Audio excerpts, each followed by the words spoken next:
ठीक है, pollen Hansen कई लोगों को परेशान कर रही है और सही बातें कह रही है। इसे देखो। आव्रजन को कम करो। मैं पिछले 30 सालों से इसी पर स्थिर रही हूँ।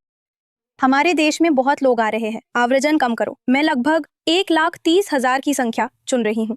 फिर भी आपको लोगों को देश में आने देना होगा, क्योंकि कारोबारों में और डॉक्टरों, नर्सों जैसी जिन भूमिकाओं की हमें जरूरत है, उन पदों को भरना ही होगा। उसने 1 लाख और 1,30,000 का जिक्र इसलिए किया क्योंकि ऑस्ट्रेलिया ने ऐतिहासिक रूप से इतनी ही संख्या में लोग लिए हैं। मुझे लगता है कि यह संख्या भी ज्यादा है, क्योंकि मैं 1 लाख नए डॉक्टर या नर्सें नहीं देख रहा हूँ। हमें जिन डॉक्टरों और नर्सों की हमें सचमुच बहुत जरूरत है की भी जांच करनी चाहिए और देखना चाहिए कि उनके विचार कैसे हैं। क्या उनके मन में पश्चिमी सभ्यता के प्रति कोई नाराजगी है? कुछ इस तरह से। इस आदमी को देखिए, ऑस्ट्रेलिया ने इसे बेहतरीन जिंदगी दी। ये ऑस्ट्रेलिया का नस्लीय भेदभाव आयुक्त गिरिधरन शिवरामन है और ऑस्ट्रेलियाई लहजे में बोलता है। इसे सुनिए। हम सब कभी न कभी प्रवासी रहे हैं, मूल निवासी समुदायों को छोड़कर। भारत की आज़ादी ऑस्ट्रेलिया में 26 जनवरी से बिल्कुल अलग चीज़ है। भारत की आज़ादी का मतलब था आखिरकार उपनिवेशवादी मालिकों, ब्रिटिशों की जंजीरों को तोड़ना, जबकि यहाँ 26 जनवरी एक बहुत ही विवादित दिन है। देखिए, उसने इसे समझाया नहीं। क्यों? आपका क्या मतलब है? तो आप कह रहे हैं कि भारत में 26 जनवरी को, मुझे लगता है कि ये भारत का गणतंत्र दिवस है। तो 15 अगस्त को भारत स्वतंत्र हुआ था। आप कह रहे हैं कि भारत ने उपनिवेशी शासकों से छुटकारा पाया, तो इसलिए वे जश्न मनाते हैं। लेकिन यहाँ यह उल्टा है। यहाँ भूमिकाएं बदल जाती हैं। गिरिधरन, यहाँ आप उपनिवेशी हैं और वह औपनिवेशिक ऑस्ट्रेलियाई सरकार में पद पर हैं। आप यहाँ क्यों हैं? अगर आप कह रहे हैं कि आप अंदरूनी संघर्ष महसूस कर रहे हैं, तो आपको ऐसा क्यों महसूस हो रहा है? आप ऑस्ट्रेलिया में रहते हैं, उपनिवेशवादी है, यही आपकी बात है। देखिए, ये पाखंड है। मेरा मतलब यही है। ऑस्ट्रेलिया में आदिवासी आबादी है। वे इस जमीन के मूल निवासी है। ठीक है, हमें सिर्फ उन्हीं से सुनना चाहिए कि वे क्या कहना चाहते हैं या उनकी जो भी शिकायतें हैं। हमें बाहर से और लोगों को लाने की जरूरत नहीं है, जो यहाँ आकर, जो इस औपनिवेशिक सत्ता या चोरी की जमीन पर बने इस बसाहटी उपनिवेश का फायदा उठाते हैं और उसी सरकार को उपदेश देती है जिसका वे हिस्सा है। ये कैसी बात है? मैं एक प्रवासी के रूप में जो भारत से आया हूँ, मेरा जन्म भारत में हुआ था। मैं यहाँ तब आया जब मैं छोटा था। तैनात किया गया? जब मैं 26 जनवरी के बारे में सोचता हूँ तो मुझे बहुत दुविधा होती है, क्योंकि मैं सोचता हूँ हम क्या मना रहे हैं। हम सब तो छीनी हुई जमीन पर हैं। हमें इस जमीन के इतिहास की सच्चाई बताना जरूरी है। अगर हमें एक साथ आना है तो सच्चाई और ईमानदारी के मंच पर आना होगा। मुझे लगता है प्रवासी। सच्चाई और ईमानदारी, उसने कहा। अब उपनिवेशवादी तुम हो दोस्त, लौट जाओ। ये समझ होना जरूरी है कि उन्हें अपनी सामाजिक स्थिति का बोध होना चाहिए। इसलिए मेरा मतलब है, पोलिन ने 1 से 1.5 लाख लोगों की बात कही, क्योंकि ऑस्ट्रेलिया ने ऐतिहासिक रूप से इतनी ही संख्या में लोगों को लिया है। जब मैं ऑस्ट्रेलिया आया था, मुझे लगता है कि वो संख्या लगभग इतनी ही थी। इतने ही लोग ऑस्ट्रेलिया आ रहे थे। अब वो 20 साल पहले की बात है। 23 साल पहले हर 10 साल में ऑस्ट्रेलिया में 1 मिलियन लोग जुड़ जाते हैं। इस सरकार ने 4 साल में 2 मिलियन लोग जोड़े हैं। तो ये इस समय पूरी तरह से पागलपन है। लेकिन मैं कहूंगा कि ये आंकड़े भी, और हमें सख्ती से जांचना चाहिए कि कौन आ रहा है। सिर्फ उनकी स्किल्स ही नहीं, सिर्फ उनके कौशल के आधार पर ही नहीं, बल्कि उनके मूल्यों के आधार पर भी। हाँ, ऑस्ट्रेलिया के बारे में आप क्या सोचते हैं? क्या ऑस्ट्रेलिया चुराई हुई जमीन है? नहीं नहीं, कृपया मुझे अंदर आने दें। मैं सब करूंगा। आप बस यहाँ लिख दीजिए।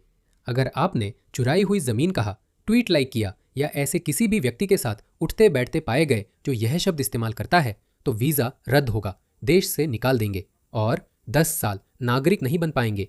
कैसा रहेगा? हमें बहुत सख्त कदम उठाने होंगे दोस्तों। लेकिन अगर हम इमिग्रेशन कम कर दें तो इससे हमारी आवास की समस्या वाकई दूर होगी। जीवन यापन की लागत भी एक और मुद्दा है। सरकार का ज्यादा खर्च करना। ये मिडिल ईस्ट में चल रही जंग के बारे में नहीं है, और जो कुछ और हो रहा है उसके बारे में भी नहीं है। सरकार ने बहुत ज्यादा पैसे बर्बाद किए और खर्च किए हैं, जिससे महंगाई बढ़ी है और जीवन यापन की लागत भी बढ़ गई है। इसलिए हमने सरकारी खर्चों पर ध्यान दिया है। इसे काफी हद तक कम करना होगा। फिजूल खर्ची, मैं इस पर अच्छी तरह से नजर डालूंगी। मुझे लगता है कि जलवायु परिवर्तन विभाग और नेट जीरो बकवास को खत्म कर पेरिस समझौते से बाहर निकल जाना चाहिए। एक बार जब आप ऐसा कर लेंगी तो आप जीवन यापन की लागत और बिजली की कीमत भी कम कर देंगी। तो इसलिए एक बार जब आप ऐसा कर लेंगी, उद्योग, निर्माण, छोटे व्यवसाय फलेंगे फूलेंगे। आम घर खुशहाल रहेगा क्योंकि उन्हें कम बिजली बिल देना होगा। मीडिया वही कर रहा है, हमेशा की तरह उन्हें कट्टर दक्षिणपंथी श्वेत राष्ट्रवादी दिखाने की कोशिश करता है। यह वीडियो देखे। और मुझे बस लगता है कि इसी कारण मैं मजबूत हूँ। कुछ देशों के मामले में साफ तौर पर ना कहना पड़ता है। देखा जाए तो ये वाइट ऑस्ट्रेलिया पॉलिसी का ही रूप है ना? नहीं, ऐसा नहीं है। नहीं, ऐसा नहीं है। नहीं नहीं, इसका उससे कोई लेना देना नहीं है। इसका वाइट ऑस्ट्रेलिया पॉलिसी से कोई संबंध नहीं है। तो मेरे सामने वो बात मत उठाइए, मैं आपको बता दूं, क्योंकि मैं ये बर्दाश्त नहीं करूंगी। जब आप कट्टरपंथी इस्लामी देशों की बात करते हैं तो आप ये कैसे तय करते हैं किस तरह के मुसलमान? एक टेस्ट होगा, ठीक है? ठीक है, मैं आपको बताती हूँ। मैं ये बहुत समय से कह रहा हूँ, एक प्रश्नावली होनी चाहिए और हमें उनकी निगरानी करनी होगी, क्योंकि वे खुद की मदद नहीं कर सकते। एक बार अंदर आ जाएं, वे सोशल मीडिया पर पोस्ट करेंगे और कुछ रैलियों में शामिल होंगे। अगर वे कट्टर इस्लामी प्रथाओं में विश्वास करते हैं तो वे अपना असली रंग दिखा देंगे। मैं कहूँगा 90% ऐसा करते हैं। बस पूछ लीजिए। माफ़ कीजिए, क्या आपको लगता है कि पैगंबर मोहम्मद का 9 साल की उम्र में आयशा से शादी करना सही था? क्या आप मोहम्मद की निंदा करेंगे? माफ़ कीजिए, आपको अंदर नहीं आने दे सकता। हम आपको शुभकामनाएं देते हैं। इंग्लैंड जाइए, आपने उसे पहले ही जीत लिया है, लेकिन हम आपको ऑस्ट्रेलिया जीतने नहीं देंगे। मैं नहीं लाती। हम उन लोगों में से किसी को भी गजा से बाहर नहीं लाए हैं। उनकी सिर्फ 24 घंटे जांच हुई थी। हमें कैसे पता चलेगा? हाँ, इसे देखो। माफ करना। ठीक है, मैं आपको बताती हूँ। मैं गजा से उन लोगों में से किसी को भी बाहर नहीं लाई होती। और क्या? उन पर सिर्फ 24 घंटे जांच हुई थी। हमें कैसे पता चलेगा वे कौन है? ब्रिटेन, जर्मनी, फ्रांस, जाकर वहां जा रहे लोगों से पूछो। जाओ, उनसे पूछो क्या ये उनके लिए सही है। ये बहुत अच्छा मुद्दा है। इस एल्बनीज सरकार ने गाजा से 4000 लोगों को लाया। ये तो बस एक पहलू है। मैं उनकी महिलाओं को भी नहीं लाता। मैं तो किसी को नहीं लाता। पुरुषों या बच्चों की बात छोड़िए। तुम जानते हो क्यों? इसे देखो। एक शिया मुस्लिम माँ जश्न मना रही है। मैं तुम्हें वीडियो दिखाऊंगा जिसमें वह अपने बेटे की मौत का जश्न मना रही है। एक हिजबुल्ला आतंकवादी, यही उसने कहा। मैं उद्धृत करता हूँ, मैंने अपनी पूरी जिंदगी यही देखने के लिए बिताई कि मेरा बेटा एक शहीद के रूप में ताबूत में मरा हुआ। वह अपने छोटे पोते से कहती है कि उसे भी अपने पापा की तरह अल्लाह के लिए मरना चाहिए। ये सचमुच एक मौत की पूजा करने वाला पंथ है। एंथनी अल्बानीज ने 4000 ऐसे लोगों को यहाँ लाया। दुनिया सिर्फ 5 मिनट की है। देखो वह कितनी खुश है। क्यों नहीं? देखो वह कितनी खुश है। और क्या है? वो है वो छोटा हाँ। बच्चा। वो कह रही है कि वो उसे पालने वाली है, वो भी अल्लाह की राह में मरने वाला है। ऐसे लोग ही हमारे भ्रष्ट, वैचारिक रूप से भ्रष्ट, मुझे नहीं पता आर्थिक रूप से भी, हालांकि ऐसा भी हो सकता है। वैचारिक रूप से भ्रष्ट, बिकाऊ, धोखेबाज राजनेता यही कर और ला रहे हैं। क्या सही है और क्या गलत? क्या सही है और क्या गलत? देखो वो कितनी खुश है। क्या ये गलत है? उसे देखो। क्या बर्बादी है। उनका जश्न मनाया जा रहा है दोस्तों। और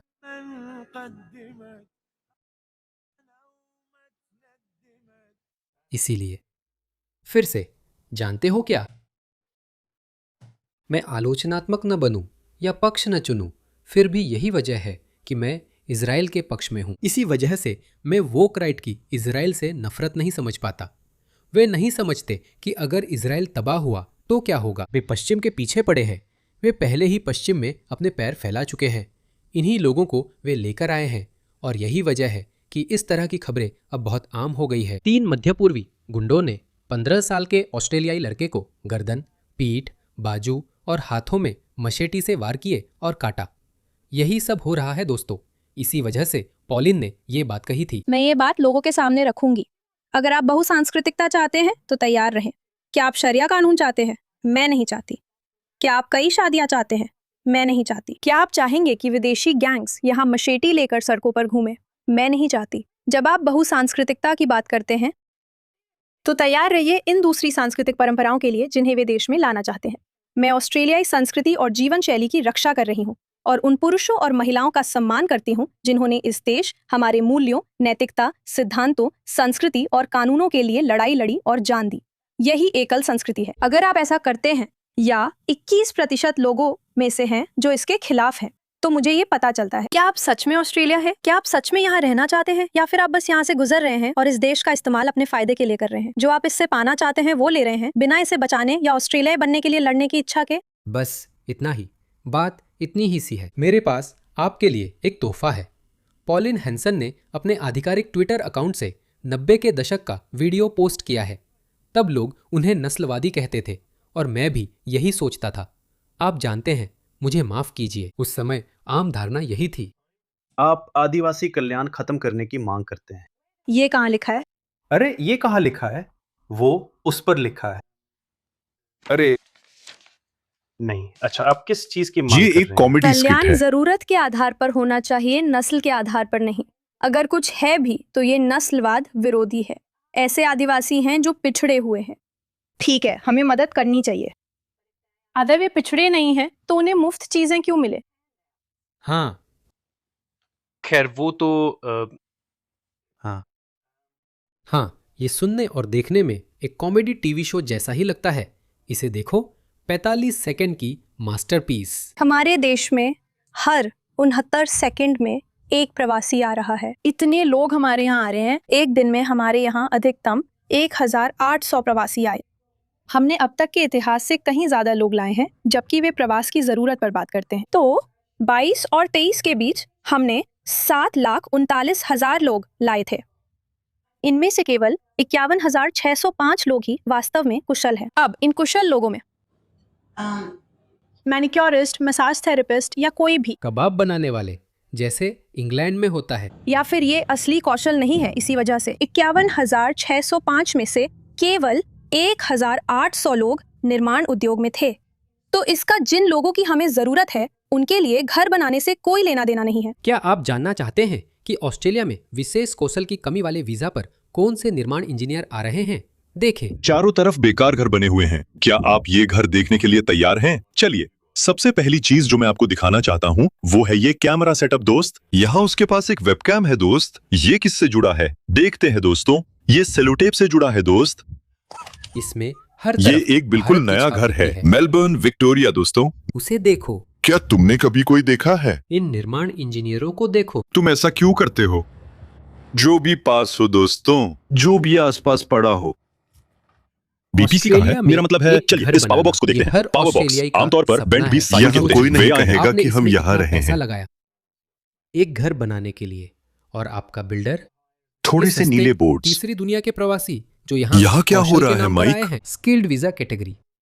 हम स्किल्ड वीजा कैटेगरी में आए हैं और वे ऐसा ही करते हैं। यही आपको मिलता है। पैसा बर्बाद हो गया, आपके पास एक बड़ा मॉर्गेज रह जाता है। इस आदमी की कोई हंसी नहीं है, लेकिन ये बहुत भयानक है। ये बिल्डर आखिर है कौन? मैं आपको लोगों को जल्दी ही बताने वाला हूं दोस्तों, इंतजार कीजिए। तो अब आप लोग क्या सोचते हैं? ये बहुत भयानक है, ये बहुत भयानक है। मुझे पता है, मैं भारतीय संस्कृति को जानता हूँ, मैं उपमहाद्वीपीय संस्कृति को जानता हूँ। वे भ्रष्ट हैं, वे गड़बड़ काम करते हैं। नकली डिग्रियां, नकली विश्वविद्यालय, ये सब आम बात है। यही पॉलिन यहाँ कह रही है। असल में कौशल की बात नहीं है, क्योंकि उन 51,605 में से केवल 1,800 ही निर्माण उद्योग में थे। 7,93,000 लोगों में से केवल 1,800 लोग जो यहाँ स्किल्ड वीजा पर आए थे। माफ कीजिए, कौशल की कमी के नाम पर। जब आप उनसे पूछते हैं कि संख्या इतनी ज्यादा क्यों है, एक साल में 7 लाख लोग क्यों आ रहे हैं, वे कहते हैं हमें डॉक्टर, नर्स, कंस्ट्रक्शन वर्कर चाहिए। यही है वो कंस्ट्रक्शन वर्कर की क्वालिटी दोस्तों। इसी कारण अब ज्यादातर ऑस्ट्रेलियाई बहुसांस्कृतिकता को नकारते हैं। 46% लोग इसका विरोध करते हैं। वे मानते हैं कि ये ऑस्ट्रेलिया के लिए अच्छा है, लेकिन अब ये समस्या बन रहा है। तो ये लोग नस्लवादी नहीं हैं, सिर्फ 37%। शायद यही आंकड़ा पॉलिन ने पहले बताया था। क्या आप सच में ऑस्ट्रेलियाई हैं? तो आप कौन हैं? अगर 37% लोग मानते हैं कि बहुसांस्कृतिकता ठीक है, तो बहुसांस्कृतिकता से उनका यही मतलब है। इसे याद रखें। इसे देखो, कौन आ रहा है? ये भारतीय आदमी कम्युनिस्ट है। ये यहाँ वर्क वीजा पर है। वही स्किल्ड वर्क वीजा। और ये यहाँ समाजवादी क्रांति लाने के लिए आया है। विषम लैंगिक होना आपके लिए क्या अर्थ रखता है? एक समाजवादी। क्या आप समाजवादी हैं? क्या सही है और क्या गलत? क्या है? देखो, उसकी हिम्मत तो देखो। उसका जन्म भारत में हुआ था, वो यहाँ वर्क वीजा पर आया है और समाजवादी क्रांति लाना चाहता है। भाई हाँ, किस लिए? किस लिए? हाँ, फिलहाल तुम ऑस्ट्रेलिया को समाजवादी बनाना चाहते हो।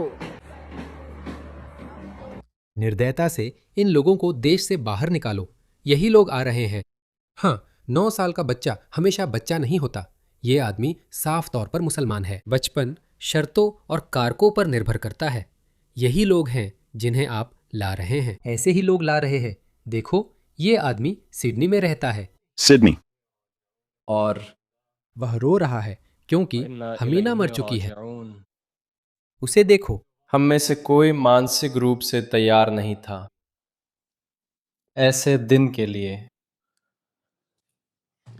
चुप रहो, डिपोर्ट करो। हमें इन लोगों को डिपोर्ट करना होगा। हमें न केवल ऑस्ट्रेलिया में आने वाले प्रवासियों की संख्या को कम करना है, हमें बड़े पैमाने पर डिपोर्टेशन शुरू करनी होगी। ऑस्ट्रेलिया में मौजूद 77,000 अवैध प्रवासियों से शुरुआत करते हुए। ये वही 70-7 अवैध लोग हैं जिनके बारे में यूके भी सोच सकता है। कोई समस्या नहीं है क्योंकि हर 6 महीने में करीब 77,000 अवैध प्रवासी आ जाते हैं। तो नहीं, ऑस्ट्रेलियाई मानकों के हिसाब से ये बहुत ज्यादा है। हमें पहले इसे उलटना होगा और फिर उसके बाद लोगों की प्रोफाइल देखना शुरू करें। हाँ, क्या ये चुराई हुई जमीन है? ये ऑस्ट्रेलियाई और आदिवासी समुदाय का मामला है।